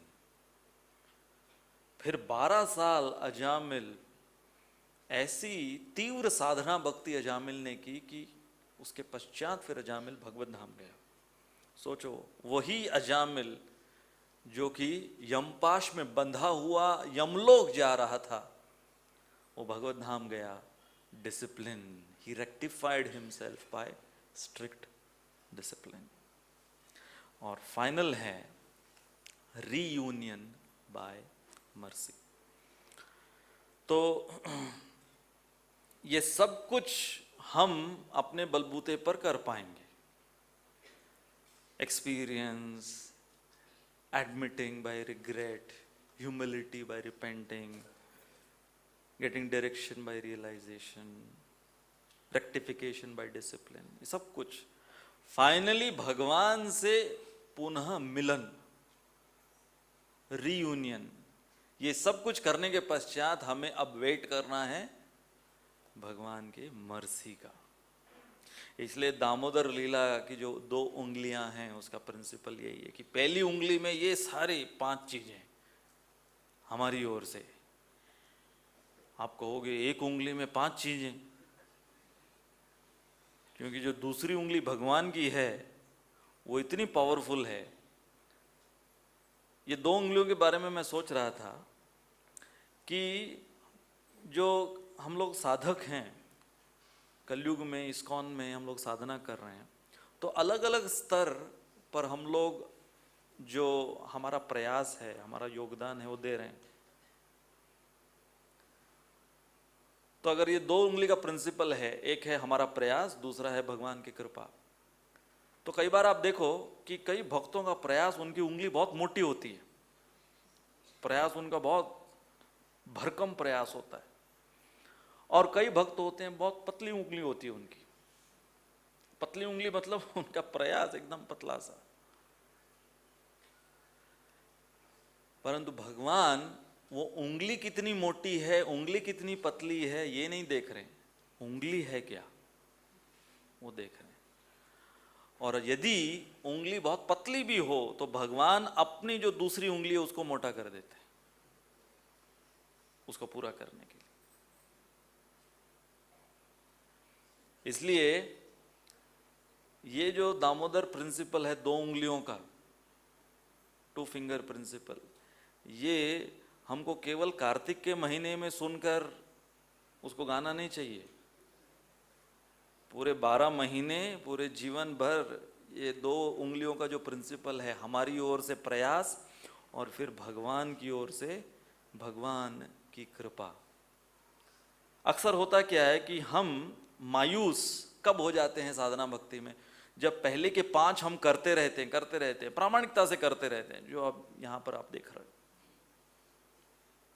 और दूसरी ओर से हमको कोई रेसिप्रोकेशन नहीं दिखता है। या कई बार हम ये सोचते हैं कि ये सारी जो पहले की 5 चीजें हैं वो मैं अपने बलबूते पर कर रहा हूं, तो हमको फाइनली ये लगता है कि मुझे भगवान की कृपा की आवश्यकता नहीं, अपने बलबूते पर मैं पहुंच भी जाऊंगा। नहीं, राधानाथ महाराज का एक बहुत सुंदर एग्जाम्पल उन्होंने एक बार एक क्लास में दिया। उन्होंने कहा कि एक साधक का जीवन एक यात्री की तरह है, ट्रैवलर। तो जो ट्रैवलर होता है उसको ट्रैवलिंग में कितनी कठिनाई होती है, डिस्कम्फर्ट होता है उसको, इनसिक्योरिटी और डिस्कम्फर्ट, 2 चीजें होती है ट्रैवलिंग में। पता नहीं मेरा सामान कोई चोरी कर लेगा या एक्सीडेंट हो जाएगा, और फिर जो घर के अंदर कन्वीनियंस होते हैं वो सब सफर में उसको नहीं प्राप्त होते। तो वो हर समय सोचता रहता है कि कब मेरा गंतव्य स्थान आएगा, गंतव्य स्थान आएगा। तो महाराज कह रहे थे उसी प्रकार से एक साधक जो है वो जीवन भर एक भौतिक संसार में इनसिक्योरिटी में और डिस्कम्फर्ट में भक्ति करता रहता है, परंतु उसका ध्यान हर समय अपने घर पर होता है कि मैं जब घर पहुंचूंगा तो पूरा सिक्योर्ड रहूंगा और सारे कंफर्ट्स मुझे घर पर मिलेंगे। तो घर क्या है, जैसे प्रभुपाद ने कहा, back home, back to godhead, उसको होम बोला है प्रभुपाद ने। अब जब वो उसने अपनी यात्रा पूरी कर दी, अब वो अपने घर के दरवाजे के सामने खड़ा हुआ है और वो खटखटा रहा है। तो जब वो खटखटा रहा है, अभी तक दरवाजा खुला नहीं है, अर्थात वृद्ध अवस्था आ गई है उसकी, और खटखटाना जो है उसकी तुलना किससे की गई है, हरे कृष्णा कृष्णा कृष्णा हरे हरे। अब देखिए, कई बार आप किसी के घर पर गए हो और आपने बहुत हल्के से खटखटाया है तो दरवाजा खुलता नहीं, कई बार जोर से खटखटाना पड़ता है ना। तो वैसे ही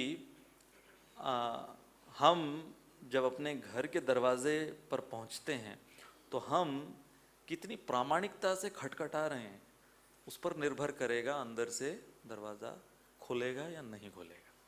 और महाराज ने एक बहुत सुंदर पॉइंट ऐड किया इसमें। कई बार ऐसा होता है कि हम अपनी यात्रा पूरी कर गए, सफर पूरा हो गया हमारा, हम दरवाजे पे खटखटा रहे हैं और दरवाजा खुल भी जाता है, पता लगता है अरे तो किसी और का घर निकला। तो महाराज बोल रहे थे कि उसका अर्थ क्या है, that we knock but we knock at the wrong door. तो वो रॉन्ग डोर क्या है, इस भौतिक संसार में कोई भौतिक अरेंजमेंट, और किसी दूसरे के घर में आप कब तक रहोगे, वो लोग बोलेंगे ठीक है भाई, आप एक यात्री हो, आके पानी पी लो, दिवाली का मौसम है, फराल दे देंगे आपको दिवाली। उसके बाद चलो भाई अभी बाहर निकलो, है ना।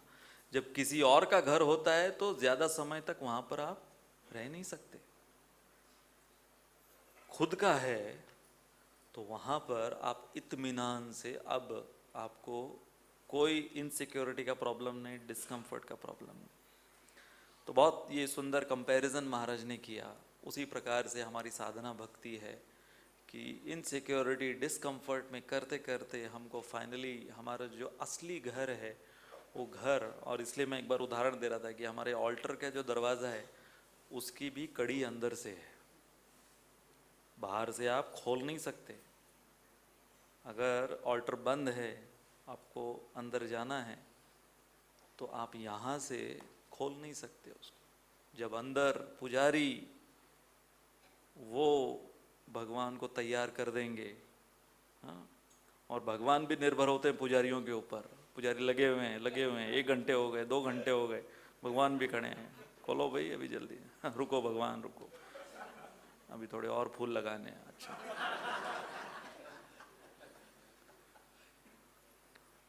तो आध्यात्मिक संसार भी ऐसा ही है कि भगवान की कृपा, भगवान के जो भक्त हैं वहां पर।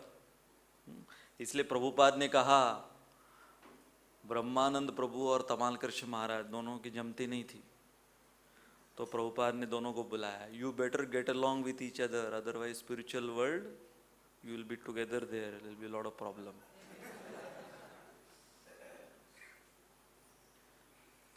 तो इसलिए हमें जीवन भर करना क्या है कि दरवाजे पर आकर सही दरवाजा, पहला तो चेक कर लो कि सही दरवाजे पर खड़े हो, मतलब प्रामाणिक संप्रदाय में, प्रामाणिक गुरु के निर्देशन में आप साधना भक्ति कर रहे हो, ये चेक कर लो।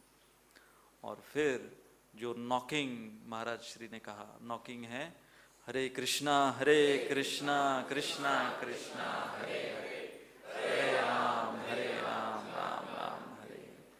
नॉक करते करते सो मत जाओ बीच में, जागरूक अवस्था में और भावना से जब हम अपनी साधना भक्ति को भगवान को अर्पित करेंगे, तो ये जो 6 चीज़ें हैं, receive by experience, regret by admitting, repent by humility, realize by direction, rectify by discipline, and finally reunion by the mercy of Shri Shri Radha Madan Gopal जी।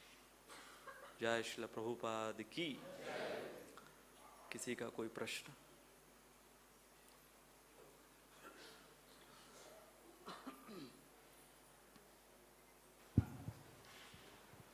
हरे कृष्णा प्रभु, काफ़ी अच्छा लेक्चर हुआ। एक्चुअली ये जो रिपेंट वर्ड है उसके ऊपर मेरा क्वेश्चन है। Yesterday I was coming by flight, Delhi से बॉम्बे आ रहा था, तो मेरे बाजू में एक प्रिस्ट बैठा था, father, so he was also saying repent. काफ़ी उसके ऊपर उसने रिपेंट के ऊपर डिस्कशन किया। Repent and sin no more, Bible में भी लिखा है, उसने बताया। सो रिपेंट के ऊपर जब मैं ट्रैवलिंग कर रहा था back to Nashik, I was thinking कि रिपेंट मैं काफ़ी बार करता भी हूँ, कोई मुझसे अगर गलती हो जाती है तो आई रिपेंट ऑन दैट। बट वो करने के बाद में ऐसा नहीं कि वो गलती दोबारा होती नहीं, again I foolishly commit same mistake. For example, अगर किसी से अगर मेरा झगड़ा हो गया या कुछ वाद विवाद हो गया, सो आई रिपेंट कि मैंने ऐसा नहीं करना चाहिए था, but later on again I do the same mistake, again I have to repent. So ये बार बार इस प्रकार से रिपेंट करने से क्या कुछ हमको फायदा होगा, और is it really a powerful method of devotional life to repent and improve in your life? इसलिए यहाँ पर देखो, रिपेंट के बाद क्या है?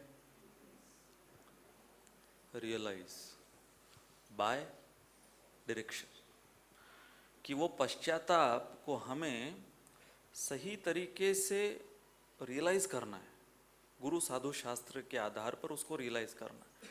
इसलिए जब अजामिल का उदाहरण हम देते हैं, तो अजामिल ने पश्चाताप किया कि अरे मैं इतना शुद्ध ब्राह्मण था और मेरा पतन हो गया। परंतु वो साक्षात्कार उसको विष्णु दूतों ने दिलाया। तब जाकर ये केवल आप एक एस्पेक्ट नहीं ले सकते, ये 6 आवर्स में खाली एक आवर नहीं ले सकते, वो सब इंटरडिपेंडेंट है एक दूसरे के ऊपर। So repentance can be complete only when you realize through proper direction, and your realization through proper direction can be complete only when you rectify by discipline. खाली उसके बारे में रंज करते रहना कि अरे अरे मैंने ये किया, मुझे ऐसा नहीं करना चाहिए था, मुझे अभी साक्षात्कार हो गया है, सुधरे कि नहीं, सुधरे कि नहीं, वो सबसे इंपॉर्टेंट है। इसके बाद हम लोग कितनी बार अर्जुन का उदाहरण देते हैं। अर्जुन ने पश्चाताप किया कि हे भगवान, मैं तो आपको बस अपना सखा मान रहा था, मुझसे बहुत बड़ी गलती हुई, और फिर मैं इस विषाद में चला गया, इस मोह, इस भ्रम में चला गया। उसके बाद में अर्जुन ने अपने आप को रेक्टिफाई किया, सिद्ध किया कि वो रिपेंटेंस और रियलाइजेशन का कंप्लीटनेस होता है जब हम रेक्टिफाई करते। तो अगर बार बार वो हम लोग करते रहें तो मतलब वो क्लॉग्ड सीडी होता है ना, बार बार वही बोल रहा है, वही बोल रहा है, आगे नहीं जा रहा है। तो आगे के जो 2 आर हैं वो बहुत ज़रूरी हैं, और उसके लिए हमको ध्यानपूर्वक, यदि अभी जैसे मान लो हम लोग जब डिवोटीज़ के साथ रहते हैं तो हम उसको इतना उस पर गौर नहीं करते। आप कंपनी में काम कर रहे हो, आपने कोई गलती की, बॉस आपको बोलता है फिर से ये गलती नहीं होनी चाहिए, है ना। तो फिर से अगर आप वही गलती करो, बॉस क्या बोला, पिछली बार क्या बोला था तुम। तो हम लोग जब भौतिक संसार में जब कुछ करते हैं तो कितने केयरफुल रहते हैं कि ये गलती अगर मेरी वापस होगी तो नौकरी से हाथ धोना पड़ेगा मेरे को, है ना। कितने केयरफुल रहते हैं। जैसे एक दंपति, वो अपने 40th एनिवर्सरी मना रहे थे, तो उनको पूछा गया कि आपका सक्सेस का सीक्रेट क्या है, 40 साल आप लोग एक साथ रहे। पति ने कहा कि जब हमारी शादी हुई तो हनीमून के लिए हम लोग गए थे महाबलेश्वर। तो उधर घोड़े होते हैं ना, घुड़सवारी होती है महाबलेश्वर। तो हम लोग दोनों अलग अलग घोड़ों पे बैठे, मेरी पत्नी अलग घोड़े पे, मैं अलग घोड़े पे। तो मेरी पत्नी जिस घोड़े पे बैठी थी उसने गिरा दिया पत्नी को। तो मेरी पत्नी ने घोड़े को कहा, this is your first time. फिर से बैठी, फिर से घोड़े ने गिरा दिया। पत्नी ने कहा, this is your last time. और तीसरी बार जब घोड़े ने गिरा दिया तो पत्नी ने उस घोड़े को गोली मार दी।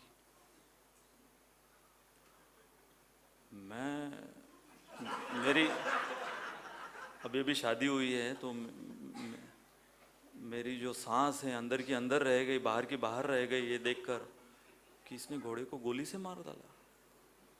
तो मैंने जब पूछा कि ये क्या किया तूने, तो पत्नी ने मुझसे कहा, this is your first time.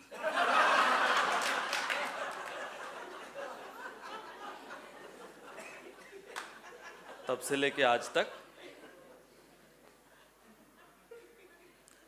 तो जब बाहर हम बॉस के साथ रहते हैं तो गलती करते हैं तो बॉस क्या बोलता है, this is your first time. कभी कभी बोल भी देता, this is your last time now. वापस से तीसरी बार चलो, नोटिस दे के भेज देते हैं। तो यहाँ पर क्या है, भक्ति में हमको कोई ऐसे बोलता नहीं ना, first time, last time, second time. यहाँ पर तो बोला है, नेहा विक्रमना शोस्ति प्रत्यव्याय न विद्यते। करते रहो 10% से फिर 11% शुरू होगा, फिर बाद में। कितनी बार ये एग्जाम्पल देते हैं। तो हम लोग बहुत चीपली ले लेते हैं, वो जो लाइसेंस भगवान ने दिया है उसको मिसयूज करते हैं बहुत बार। परंतु भगवान बहुत चतुर है। भगवान अगर हम जानबूझ के मिसयूज़ कर रहे हैं, गलती अलग बात है, जानबूझ के अगर उसको मिसयूज़ कर रहे हैं तो भगवान, उनका एक नाम है चतुरात्मा, सभी आत्माओं में सबसे चतुर। परमात्मा है तो जैसे परमात्मा, वैसे भगवान का एक नाम है चतुरात्मा। तो हम यदि चतुराई दिखाने की कोशिश करें तो अवश्य ही फेल होने वाले हैं। ओके? तो जी इसी संदर्भ में एक और क्वेश्चन मेरे मन में आता है कि हर बार हम लोग जो स्पिरिचुअल प्रैक्टिस बोलते हैं उसका प्रभाव हम लोग मानते हैं कि वो चेतना के ऊपर होगा। जितनी अच्छी स्पिरिचुअल प्रैक्टिस होगी उतनी अच्छी चेतना होगी, मगर व्यक्ति का स्वभाव ये एक एक्सटर्नल, एक अलग पार्ट होता है। तो बहुत बार ऐसा होता है कि कोई भक्त भक्ति बहुत सिंसियरली कर रहे हैं, शायद से अंदर से वो शुद्ध भी हो रहे हों, मगर उनके स्वभाव में बदलाव नहीं आता है और बहुत बार मिसअंडरस्टैंडिंग उस स्वभाव के वजह से होती है। तो क्या चेतना का बदलाव स्वभाव में परिवर्तन आता है या हर बार वो आता ही है, ऐसा भी नहीं है? एक ये हो गया, मैंने डिवोटीज के बारे में बता दिया। दूसरी एक बात, एक परिचित मुझे मिले थे, वो मुझे बोल रहे थे कि वो कि वेस्ट में 3-4 साल रहे। फिर बोले अगर आप बताते हो कि मांस खाने से हमारी प्रवृत्ति बदल जाएगी वगैरह वगैरह, तो वो लोग इतना मांस खाते हैं फिर भी वो लोग इतना कर्टियस, इतना कभी वो चिढ़ेंगे नहीं, कभी वो ये नहीं होंगे। तो उनका अनुभव वो अलग था। तो उन्होंने भी मुझे यही प्रश्न पूछा कि आप जो बोल रहे हैं वो चेतना के बारे में बोल रहे हैं या एक्सटर्नल स्वभाव के बारे में बोल रहे हैं, और क्या इसका कनेक्शन है, ये क्वेश्चन है। नहीं, यहाँ जो मुझे समझ में आ रहा है कि आप, एक है आप कह रहे हो चेतना, एक है नेचर, स्वभाव, और एक है इंटेंशन। तो आप इंटेंशन को इंक्लूड नहीं कर रहे हैं यहाँ पर। इंटेंशन जो है वो सबसे महत्वपूर्ण है कि कोई व्यक्ति किस इंटेंशन से क्या कर रहा है, व्यवहार, उसका व्यवहार, उसके पीछे इंटेंशन बहुत महत्वपूर्ण है, जो भगवान उसको पहले देखते हैं। जैसे कि रासलीला में आप देखो, जब भगवान अंतर्धान हो जाते हैं तो गोपियाँ जो हैं वो भगवान को अपशब्द कहती है कि अरे ये तो एक नंबर का चीटर है, ये वो है। तो अगर आप एक्सटर्नली उसको जज करो तो ये क्या कर रही हैं, लेकिन उसके पीछे उनका जो इंटेंशन है, यहाँ तक कि भीष्म पितामह तो भगवान को प्रेरित किए कि मैं लड़ना चाहता हूँ आपसे, क्योंकि वो वीर रस में थे, वो उनका स्वभाव था, वीर रस उनका नेचर था। लेकिन उसके पीछे इंटेंशन क्या था भीष्म पितामह का, कि मुझे इनको प्रसन्नता देनी है, कि इसके द्वारा, मेरे इस स्वभाव के द्वारा भगवान प्रसन्न होते हैं। तो फाइनली शरणागति किसको कहते हैं, कि मैं अपने स्वभाव को भगवान की प्रसन्नता के लिए इस्तेमाल करूं। अब उसमें यदि भौतिक दृष्टिकोण से वो स्वभाव समझ में नहीं आएगा लोगों को, जैसे कि युधिष्ठिर महाराज का स्वभाव नहीं था कि वो झूठ बोले, लेकिन उन्होंने हिचकिचाए, वो जब भगवान ने कहा न रोवा कुंज रोवा, वो हिचकिचाए। तो वहाँ पर ये कहा गया है कि उन्होंने अपने स्वभाव को भगवान की प्रसन्नता के लिए चेंज नहीं किया, लेकिन उनके इंटेंशन पर क्वेश्चन मार्क नहीं लगाया गया था। तो पूर्ण शरणागति का अर्थ है कि हमको हमारे स्वभाव को और हमारे इंटेंशन को भगवान की प्रसन्नता के लिए अलाइन करना है, वो पूर्ण शरणागति है। हाँ, इनिशियली हमारा इंटेंशन ठीक रहेगा, लेकिन हमारा स्वभाव अगर सुधरा नहीं है तो हमको गुरु साधु शास्त्र कहते हैं कि अलग अलग तरीके से आप आपके स्वभाव को लगा सकते हो, अगर आपका इंटेंशन प्योर है तो। स्वभाव को भगवान की सेवा में लगा सकते हो, भगवान उसको एक्सेप्ट कर ले। परंतु फाइनल स्टेज में हमको हमारे स्वभाव और हमारे इंटेंशन को भगवान के प्रसन्नता के साथ अलाइन करना है, दोनों को। अब वेस्ट में आप खाली ये एक एस्पेक्ट देख रहे हो, ये जो एग्जाम्पल आपने दिया कि वहाँ पर वो लोग इतना मांस खाते हैं तो वो लोग इतना कर्टियस कैसे हैं।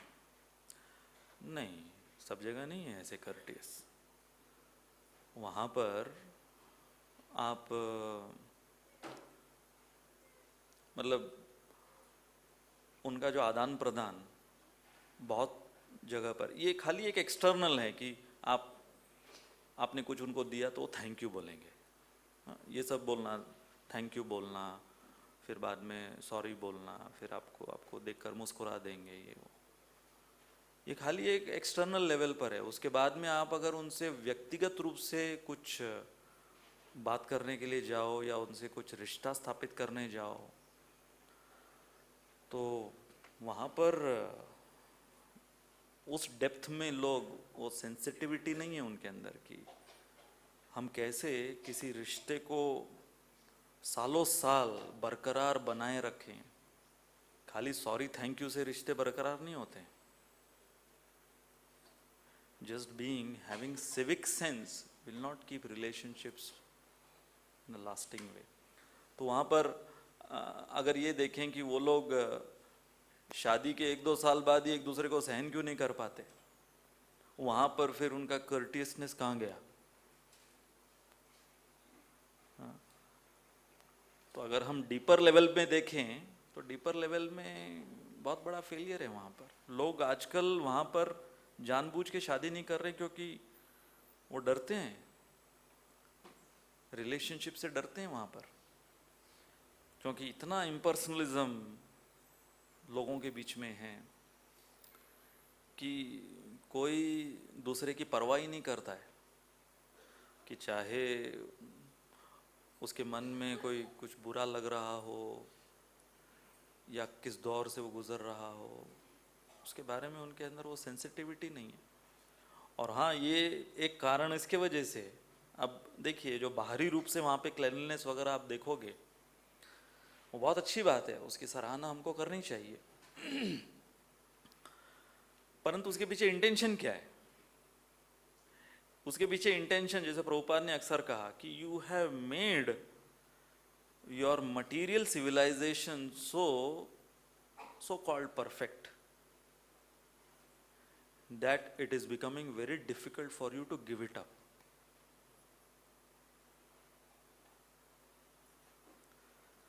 तो उसके पीछे उनका इंटेंशन क्या है कि हम भौतिक रूप से हर चीज परफेक्ट इसलिए करना चाहते हैं ताकि हम इसी में रचे पचे रहें। और आप अक्सर देखो कि इंडिया में यहाँ पर भौतिक रूप से चीज़ें जो हैं उसको ज़्यादा हम लोग मायना इसलिए नहीं देते क्योंकि हमको शास्त्र ही कहता है कि तुमको जब इसमें सेटल ही नहीं होना है, जेल को कितना तुम परफेक्ट बनाओगे, और वो लोग लगे हुए हैं जेल को परफेक्ट बनाने में। तो अगर आप एब्सोल्यूट पॉइंट ऑफ व्यू से देखो तो कैदी अगर जेल को परफेक्ट बना रहा है तो हाँ, जेल आपको बहुत सुंदर दिखेगा लेकिन है तो जेल अंदर ही रह रहा है वो। और दूसरा इंडियन सेंट्रल जेल देखो, सब जगह गंदगी है वो, क्यों? क्योंकि इधर रहना नहीं है, बाहर निकलना है। जितनी गंदगी होगी जल्दी बाहर आएगा वो पश्चाताप करके प्रभुपाद का एक पास टाइम है, श्याम सुंदर प्रभु के साथ मॉर्निंग वॉक पे थे तो एक सुंदर कैलिफोर्निया में मैंशन बीच हाउस देखा। प्रभुपाद ने कहा perfect lawn, just see the lawn, so perfect, एकदम परफेक्ट काटा हुआ था, सब घास एक ही हाइट के उगे हुए, पूरा green, perfect lawn, perfect view, perfect size, perfect colour, सब प्रभुपाद परफेक्ट यूज कर रहे। तो श्याम सुंदर प्रभु बोले कि प्रभुपाद इतना ग्लोरीफाई कर रहे हैं इस घर को और पूरे इसके वातावरण को। फिर लास्ट में प्रभुपाद ने कहा it is too perfect to renounce now.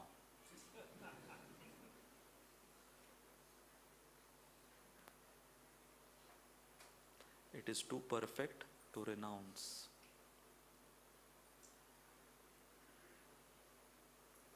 So Shastras over here, they teach us, don't try to become perfect on the material level. It will become very difficult for you to renounce. Become perfect spiritually.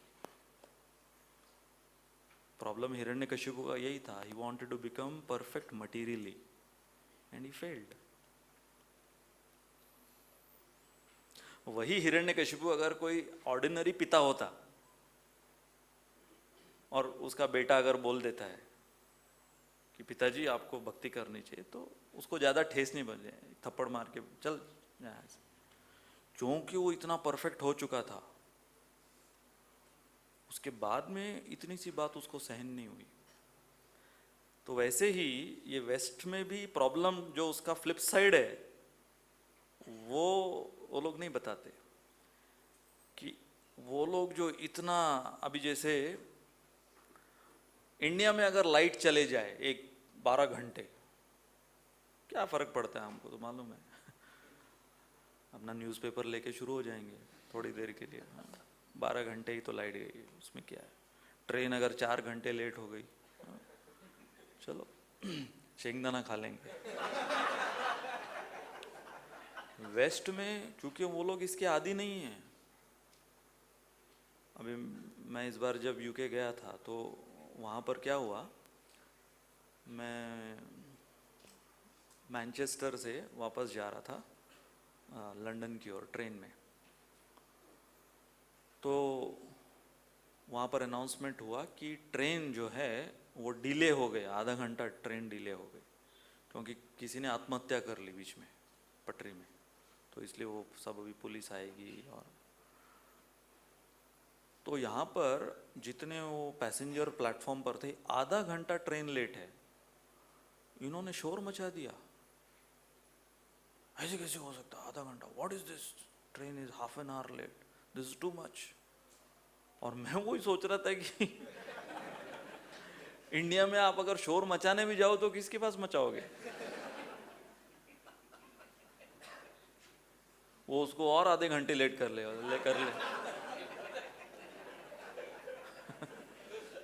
पहले तो मिलेगा ही नहीं कोई बोलने के लिए. तो मैं वो देख रहा था कि एक आधा घंटा जो ट्रेन लेट हुई, बिकम रेस्टलेस. क्यों? क्योंकि वो लोग इसके आदी हैं, हर चीज परफेक्ट. ट्रेन मतलब आप अपनी घड़ी सेट कर सकते हो, ऐसी ट्रेन टाइम पे आती है उधर. और इंडिया में आप फिर तो आपको घड़ी बदलनी पड़ेगी, घड़ी सेट करते करते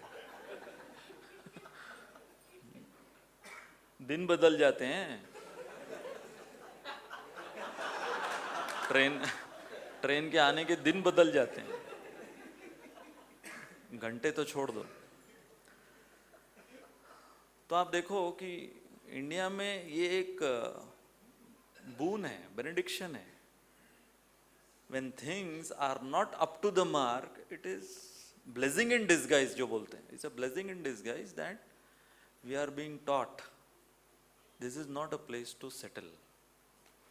Don't try to make it perfect. Prabhupada ने बहुत ही ग्राफिक एग्जाम्पल दिया था. If you are trying to make this material world perfect, it is trying to make a public toilet fragrant. That too Indian public toilet fragrant. कितनी भी अगरबत्तियां धूप जला दो, ओडोनिल ये वो, कितना भी प्राणायाम कर लो अंदर जाके, तो फाइनली वहां से बाहर ही निकलना. तो इसलिए वो जो एक्सटर्नल परफेक्शन उनका जो है वो एक ट्रैप है. और प्रभुपाद उधर जाने के बाद, इतना परफेक्शन एक्सटर्नल उनका देखने के बाद भी प्रभुपाद प्रभावित नहीं हुए. यहां तक कि वहां के एयरपोर्ट में प्रभुपाद गए, बोले मुझे नहाना है, लोटा लेके आओ. वो जो वॉश बेसिन खोल लिया, लोटे से प्रभुपाद नहा रहे हैं एयरपोर्ट के बाथरूम में, पानी सब जगह पर. अब वो लोग तो वो लोग तो शौचालय में भी पानी यूज नहीं करते, यहाँ पे तो प्रभुपाद पूरा नहा रहे हैं लोटा ले लेके। वो बोले what is this your swami ji is doing? Prabhupada taking bath.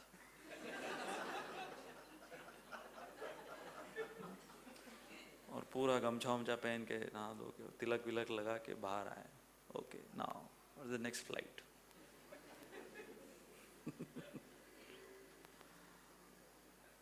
तो प्रभुपाद बिल्कुल प्रभावित नहीं हुए उनके एक्सटर्नल परफेक्शनिज्म से।